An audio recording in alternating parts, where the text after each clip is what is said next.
at what point do we make that calculation, to be able to make a recommendation? I think we're going to need to be able to predict to the best of our ability what that salt mass unload to the north arm looks like, because as I mentioned last time, you can't just move 1 million acre feet quickly, Right. or 500,000 acre feet. I mean, that's half of the bear, or equivalent to the bear's inflow. So, we may need to plan for that sooner than later if that's the target, or else we're going to get behind, and then either, erode into the next water year, for that release, and then degrade that opportunity, or just might need to plan for that a little bit earlier, depending on what that ideal is. Has anybody been out to the far west? What do you call the far west breach? Lakeside. Lakeside. Okay. Has anybody seen how much that is flowing currently? Because I mean, it should be at this point. We should have. It wasn't connected as of like a week and a half ago. It's crossed over, but it really hasn't pulsed. It really hasn't pulsed into the north arm. And really, in the last 10 days, it's come up that 0.4 feet or so that it would have been. It's probably right there, approaching that. So I mean, that'll add another opportunity for inflows as well to the north arm as things are coming up. So we'll probably, I think at this point, we'll probably see, the south arm even slow down more as that's flowing in. But that's something we need to work into our equation too. And then you don't collect any velocity at all in there, right? Yeah, we have. Oh, you do. Yeah, You do. Yeah, you said that. Okay. Is it how quickly do you get the measurements for velocity? Is it like a daily value, or it's a singular moment in time, or do you? No, every 15 minutes. Oh, really? But we don't have enough depth there right now to get good velocity data. So if you went to our real-time page, you won't see anything. So as soon as we get enough depth to get good data, velocity data, it'll be telemetered just like for the reach. Maybe a suggestion of I don't know offhand. 2 feet probably. maybe a suggestion is to go back to 2011, 2017. Those were big inflow years as well. Take a look at when the lake was more or less leveling off in terms of, that balance between evaporation and inflows. We take a look at that, and we might be able to find a good point in time where we can say, okay, this is a good time to look at salinity and salt mass. It may be too late, to your point, I don't know, but at least let's take a look at that data. And then maybe decide the next meeting. And we just want the logistical problem of determining that number in July, when you might need to open her up in August. Right. It feels like this committee's gonna need to be meeting frequently, to kind of, really dial in and make those decisions. I mean, per the protocol that we agreed on. How long does it take to between making a decision and going out there and opening up there? Oh, I think we can do it immediately. There you go. Yeah. So that's not an issue. It's right now. I don't know if the railroad is going to be willing to continue to work for free, but they were pretty gracious to offer their services before, and I think they don't really want us having a contractor in their hair, so they may be willing to just do that again for us. But if need be, we do have funding available, so we'll have to go through a procurement. But I'm assuming we can get it done very like matter of a week or more, or a week or 10 days to get a contract out awarded. I do agree with Joe that we should, at least given that we have such an extraordinary year, meet on a more regular basis. Make sure that we don't, that we try and use all the data we have, make the decisions in a timely manner. When's our next meeting scheduled for? I had slated, I think, suggesting June 22nd. I think. And that might give us, that might be, I think right now we're meeting every month, which is far more than what we were meeting before. And so if we were to meet on the 22nd, I don't know if that's too long to wait, but that would give us a window into like what the rest of this runoff season's gonna look like. I think we'll have a good idea of what's left in the snowpack and where to go from there. And if we decided during that meeting that it was time to procure, something, or, start beginning those discussions with the railroad, we could do that then. And I think I'm not here on the 22nd, but Tim, are you here June 22nd? I think in terms of the values that we need, to be able to monitor those changes, I think, because I'm just throwing this out loud, is would it be possible to estimate the salt mass that we had at the end of the year? So let's say November, December 2022. I know you had a great series of, you did calculations. You showed those at our last meeting. So if we know that that's where our salt mass was in the south arm at those water levels, and as you're tracking that salt flux with sums and then, what is that export happening since then? In theory, as the south arm is filling up, we've already seen what we expected is that salt mass is being diluted as the water level is coming up. And so if we know, that daily, if we have an estimate for the daily export of salt into the north arm, in theory, we should be able to subtract that from the salt mass in the south arm. And then I think if we can do that retroactively, these are big ifs, so tell me if I'm off base. But if we were able to do that retroactively from this fall, in terms of how that salt mass has fluctuated with the salinity, and then with the export to that salt balance, then I think, and if we can track that as we go into the next month or two, I think that right there is gonna prepare us for that decision. Because, and I think even as, and Christine, the calculations you had done in terms of projecting what it might be in the fall, then it's the same mass balance exercise, I think, where we can say, okay, well, we started with a salt mass last fall. We've exported a certain amount of that salt mass because of spring runoff to the north arm. And so now we should, in theory, have less of a salt mass, when we start, I guess, the summer after spring runoff. And then that is going to help us determine what salinity do we think we're going to hit this fall when the lake drops 2.5 feet or whatever that would be. And then be able to make that projection of, okay, well, would lowering the berm materially change that? And how much do we need to be able to do that? So I think the goal that, I guess, what we've been seeing, and I think that this is why I wanted you to present your results today, is that a strong sense of our urgency was that we saw this significant increase in salt mass. And I think the measurements, and I think what we found is, the measurements and how we're computing that was, so that's great. I think a great contribution here, important. But as we look into next year and maybe be able to project as to, okay, if we hit a certain salinity this fall, do we need to decrease that salt mass further?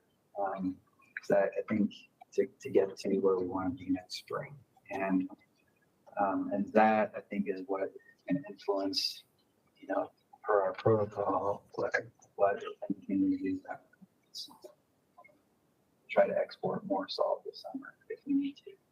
And I think, Ben, to your point, I think on the lake level, until this north, what we're observing in the north arm, I was thinking surely this north arm is gonna come up along, because we're spilling. But I think one of your slides you showed is that in previous years during the spring, we were seeing flows to the north arm of, more than 600 CFS to 1,000 CFS in the spring. And, right now we're only seeing flows of 100, 130. And it'd be really interesting to see what that evaporation rate is now. And is that, the 130 CFS is helping, but are we still losing more than that each day? And we're looking into that right now. I'll be able to speak to that better next Great. meeting. If I might raise one other sort of question, is June 22nd a good date to meet? I guess I would say it might be good to toggle it to when the most recent data point would be available. Like, is there, based on the timing and cadence of your sample collection, just so we're looking at as recent of data as possible, since we're really trying to dial in on that wind down period. How does that fit with your? So a lot of these measurements happen at the beginning of the month, each month, thereabouts, depending on weather. In June, though, there's at the DEQ, the sampling event that we do for DEQ, we're at 7 sites. Christine showed the 4 sites, but you slip at 7 sites. June is when we do that sampling.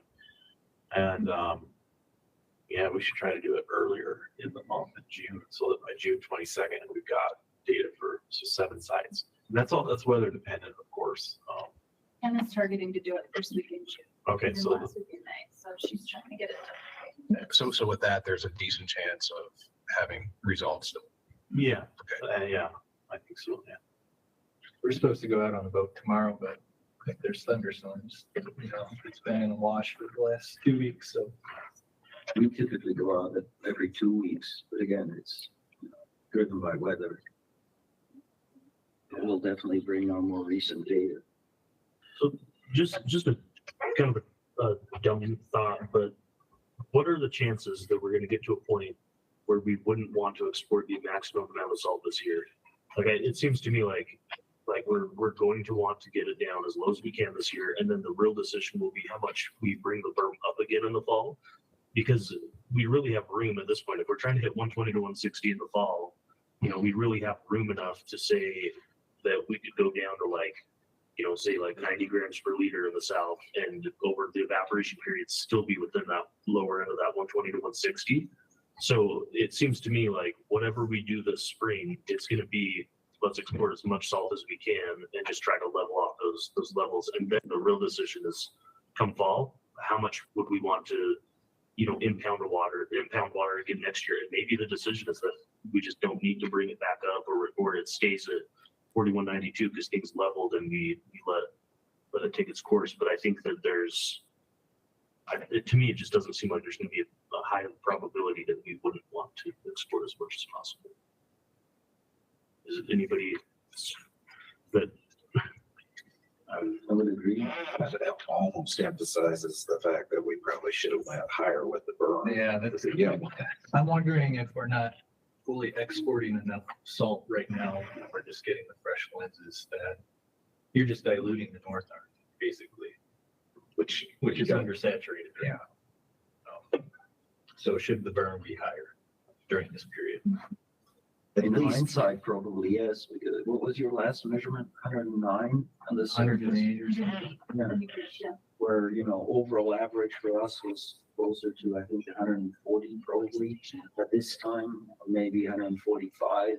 Almost like that measurement. So yeah, the freshwater lenses are just curving right around the causeway and then just entering to the north. And is it really doing us good by diluting the south arm, or is it just Well, I think it did us good, and Yeah, that we went as high as we did.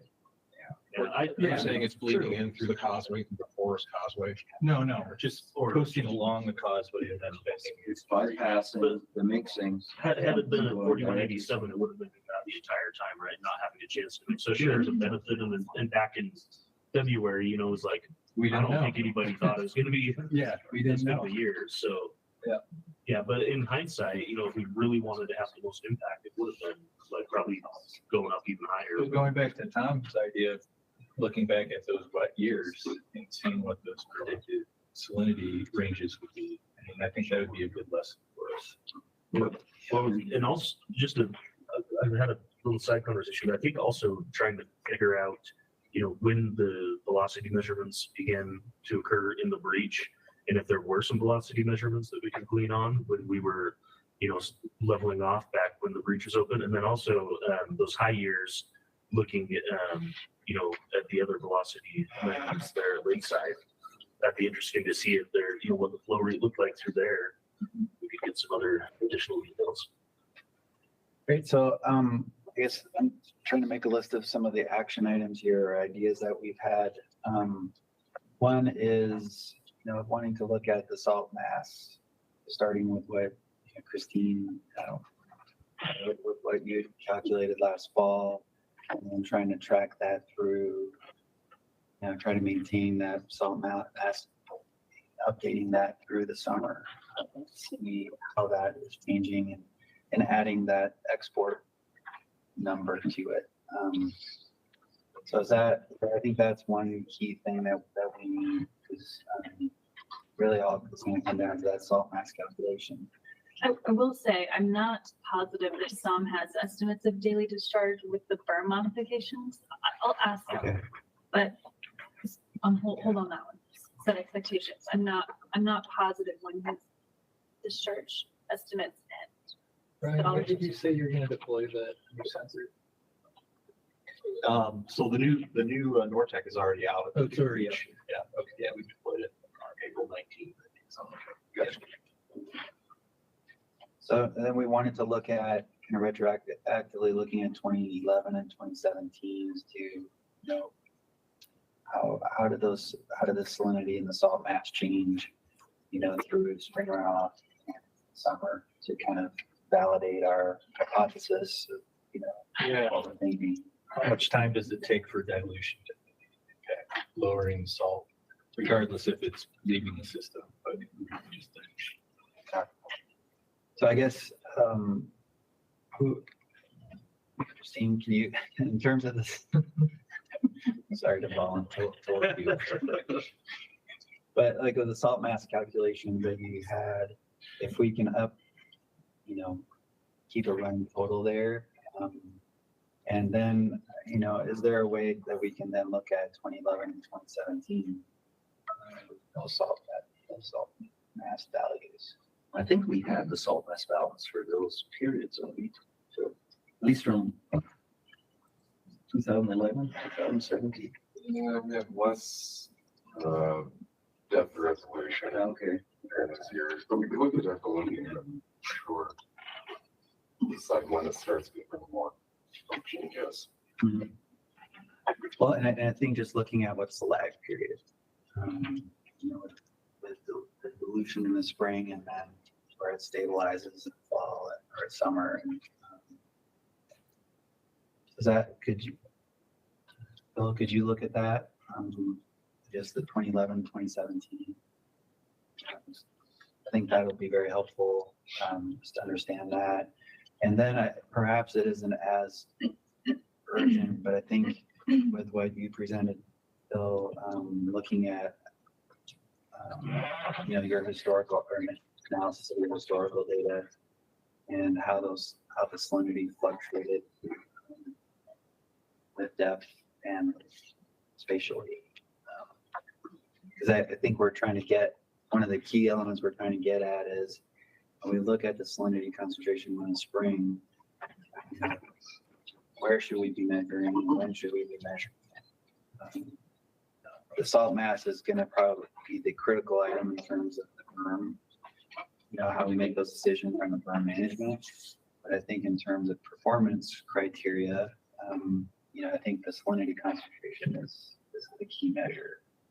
I mean, the historical analysis may take us a little bit more time. Right. And maybe we can focus on some of the big inflow years. Bill, what do you think? And at least bring that to the salinity advisory committee. We'll see what we can get done. And definitely we can bring then will be our most recent data. Great.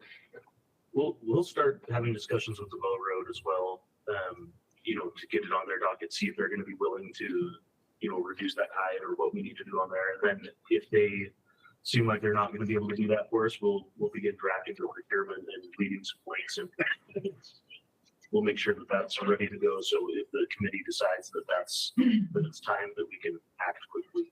Perfect. Ben, how much funding did you get for berm modifications? So we asked for $500,000, and that was to cover any additional data that needs to be collected, as well as the actual procurement itself. And that's what you got. Yes. Great. Any last items there? And I'll look at the evaporation rate. Yes. Relative to inflow. How do you guys measure that? Do you have a weather station up there? Or? Yeah, we do the pan evaporation on the west side. Okay. That's simple enough. Yeah. Good. Let's see. Oh, I did not. Real quick though, back to Joe's question. So we should have all the data we need though by the 22nd, like your collections and whatnot should jive with that meeting date. So we can coordinate with GSLSAC so they can get their samples done.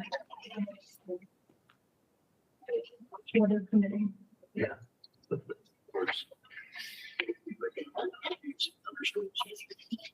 So I think that the thought is that we'll meet on June 22nd and review those mass calculations, salt mass calculations, so we can just continuously test our hypothesis that the salt mass, if anything, should be declining because we're exporting some to the North Island, and then we'll have a kind of a running projection of how will that salt mass result in acidity this fall when the lake drops back down, and then I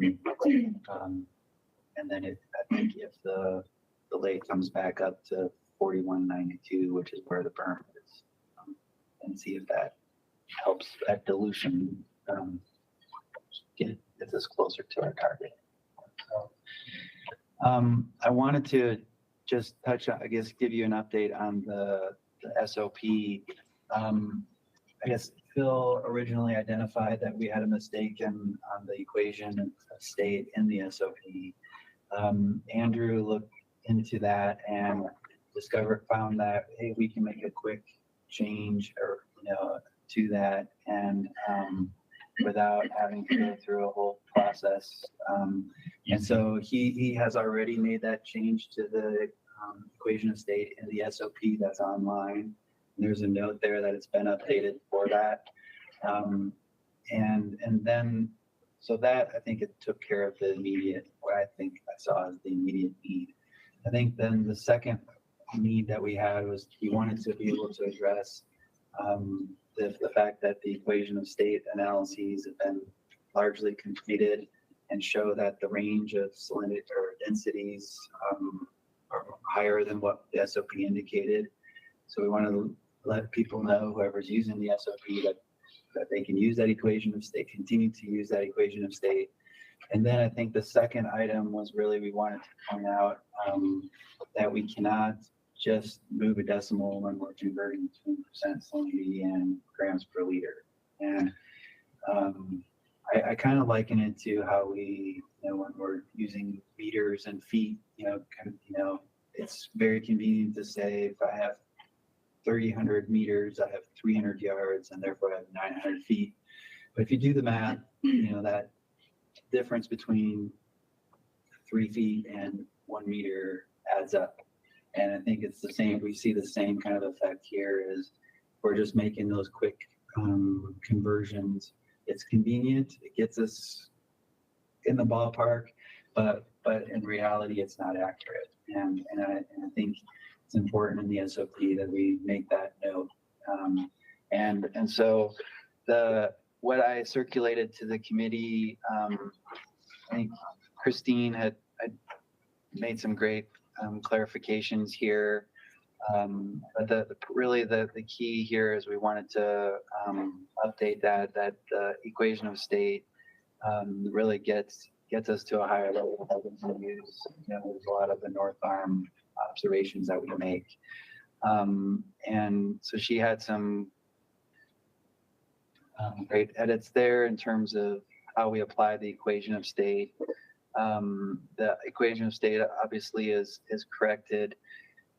And then I guess the caution on percent salinity is just, and really what it comes down to is that if it was a perfect world and the Great Salt Lake density was 1 gram per milliliter, which often freshwater is, then yes, we can move the density or move the decimal. But Great Salt Lake is not freshwater, and so we can't. And so, you know, we have an equation here, you know, to convert, you know, from percent salinity to grams per liter. I guess the box needs to be stretched down lower. But Andrew brought up a really good question as to, you know, is that helpful, or is it more helpful to have the equation start at grams per liter and convert to percent salinity? And I was thinking that, I know like wildlife resources, you know, when we're using a refractometer, we're measuring that reports a percent salinity. And so if people are picking up that data as a percent salinity, and now they have a way to calculate the grams per liter. But I think Andrew brought up that the challenges that we've had are when people are looking at a grams per liter, and you know, and these are usually people that without the background, the technical background of Great Salt Lake, they're taking that grams per liter and kind of making their own conversion and then 90%. And so I guess that was one question there for you all. What are your thoughts there? Is it trivial? You know, they can figure it out. Which one do you think is more helpful? I just wonder, what is the easiest way for the general public to digest that without compromising the actual validity of the number? And that's all. Right. Yeah. But to your point, it gets really squishy when, you know, just kind of offhand turn it into a percentage. Right. Yeah. In my experience, it seems like the general public they basically take the number, like if we say the healthy range is, or the ideal range is 120 to 160, and it's 140, they're like, oh, cool, we're good. Yeah. Or if it's 12 to 16%, you say it's working, then they're cool. And they probably, like most folks, wouldn't dig too deep into that. Right. But I do think having that equation go both ways has some value, because like if John's team does it in percentages and we want to make sure that we're using his data and we want to convert it into grams per liter, I think it's good to be able to do that and vice versa. So I don't know. I mean, consistency is awesome, but it might be pretty hard to get everybody using the same terminology. Well, it's easy enough to stretch the box and have the other equation going into the other way too. I don't know. I think you bring a good point up though. I mean, the general public, I think, probably has an understanding of what seawater is, and it's been percent salinity. That would be the sort of the first toggle point in the general. I think it's just in those terms. Yeah. Good news is it's all metric. For me, that's good news. Well, I think, you know, part of, I think Ben's point is, too, is about how we communicate the data to the public. And in some regard, we can kind of train or shape the conversation and the direction that it should go. I think, you know, what this committee has learned is it's measuring salinity is very complicated. I mean, even the temperature of the water makes an impact on the value that we come up. And so as we're trying to get more accurate in how we measure and report our values, so we can be able to make more accurate, better decisions, you know, we need to stay on that gram per liter track. And to that end, I think if we continue to report values in grams per liter, and I think if we say, the healthy range is 120 to 116, and people can kind of see where we are there, then that can help. I think, if people want to compare it to other systems, like the ocean, we know the lake isn't the ocean.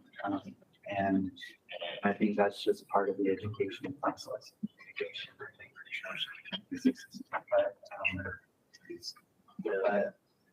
So I guess, any other, if you had a chance to review those comments I sent out, the changes, any other concerns or any other changes that we should make? Just real quick, apart from the Salinity conversation and on how we report on that, has everybody seen the converter that Craig has? I think that would be interesting to see how well it plays in, and if it's, if others like give those some tests and see if it has any holes in it. Because so far, it looks good to me, and I think that's a quick way to do those conversions. If like the media or the general public wants to hear a percent, you're talking grams per liter. Maybe we can talk. I don't know. I think that's. It'd be cool if Craig wanted to share that, if anybody hasn't seen it. I think I included that in my email. Oh, perfect. To everybody. I think, it's very slick. Yeah. So it'd be great to play with it and check it against values that we have. I haven't. Kyle did something similar for us, and just that's what I'm using it as a cheat sheet now. So just so I am consistent with what everybody does. But Now, that was a great tool. I think that we can, if we were to have be able to include that where people can easily access it, something like that, then along with an SOP like this. Mm-hmm. So I guess not hearing anything else, I will add that second equation to convert the other way as well to this box, and I'll have somebody make sure that my equation is right. I think Christine and Andrew and Phil we were bouncing things back and forth just to make sure that that's correct. And but would that be okay then to create new? I guess what I can do is we can make those changes. I don't know that there's a huge rush, and then maybe at the next meeting we can vote on formally adopting that. So great. Well, Bill. Yeah, I almost hate to ask this, but the units you have in that box for density where you have dual units separated by a comma, does everybody feel confident that won't cause confusion? Or would it be better to just have one of those units and carry those through so that I'm just a little bit worried that that's going to throw some people. Oh, down here in the equation.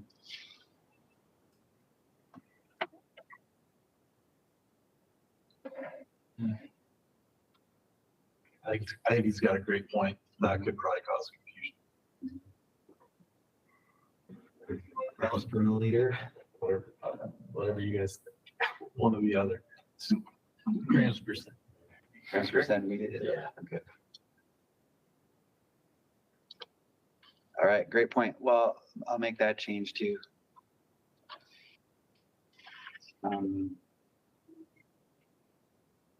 Great. Well, I think, in terms of action items, we talked about those. I will summarize our discussion today and make sure I highlight what those action items are for our next meeting on June 22nd. And I think one thing I guess also want to start, we'll see if we have time at the next meeting, but we want to start pivoting and just starting to rethink, kind of pick up our conversation that we had to abruptly stop last fall, which is, well, how do we develop a long-term management plan for Salinity? What gaps do we have?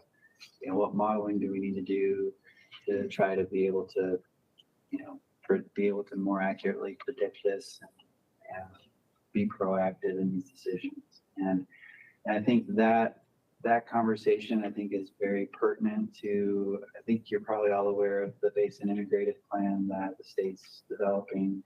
Because that's, and I'm working on that effort too. And definitely want to get this committee's input on what you think are the key gaps in numbers that we have, information, modeling, studies that we need to complete to be able to make better decisions. And kind of, I guess, the bottom line is that, I think one of the key decision policymakers are trying to evaluate is where should that water level be, and how much water do we need to be able to get there. And so I don't think there isn't a number. I think it really comes down to a value proposition. What are the costs? What is the value of the services that the lake provides at different lake levels? And because on the other side in the watershed, there's a cost, there's a value to the water that's being, decisions that are being made there as well. And so I think in the end, there's going to have to be somebody, at a much higher pay grade or level of power is going to have to make some difficult decisions, in terms of how do we balance all of these different needs. And so, when I reduce it all, it's kind of the Great Salt Lake water level matrix, but reduced, how we get to this, that cost or value curve at different lake levels is the trick. But if we can reduce it to a curve where we can now look at what is the cost when the lake is really low or where we prefer, then now we can make a better informed decision as to what are we trying to trade off here. So that's, but I think, salinity is obviously a very important concern, especially when the lake is low and there's costs associated with that. And so how can we better characterize those costs or the value of higher salinity? And what information, what tools do we need to be able to manage the salinity, manage the lake at these levels? So I guess that's a little bit of a teaser just to think about, but we want to get your input on these questions. And Great Salt Lake in and of itself is super complicated in terms of all the different uses and how they affect. And what we're working on now is really the plan for the plan. So we're trying to identify where are the gaps, how do we prioritize the studies that need to be done so that the state can make decisions, as we move forward. And eventually 2026 is when the integrated plans due. That's when the recommendations will be part of that plan. So trying to prep for that and trying to think through what do we need to know to be able to make those decisions. So, but that fits perfectly in line, I think, with the long-term management plan that we've been talking about. It fits very much in line with what Ben was talking about with the comprehensive management plan for the lake. They all are kind of trying to do the same thing. We want to make sure we're not duplicating efforts, but make sure that they're all in line. So our CMP will also have a little bit of a tighter timeline than the 2026 date, hopefully. So I would hope that we will also have some good progress on a salinity management plan, and I expect that to be somewhat of a living document. So as we learn more, we can adapt and change, but we'll have to figure out how to incorporate that into our CMP. But I do think this is probably the body to come up with that plan. So we do. All right. Well, I guess with that, having a motion to adjourn. Second. No objections. Thank you, everybody. Can I just mention on Tuesday evening from 6 to 8:30, we have our Doyle Stevens program. at the Wasatch Community Garden on South. So Ben is providing a presentation on this very complex and complicated conversation as far as the berm and salinity. But come if you're free. You get to hear the future of those researchers who are committed to, providing additional insights to what we're talking about. Thank you. Great, thank you. Thank you. All right, thank you, everybody. See you next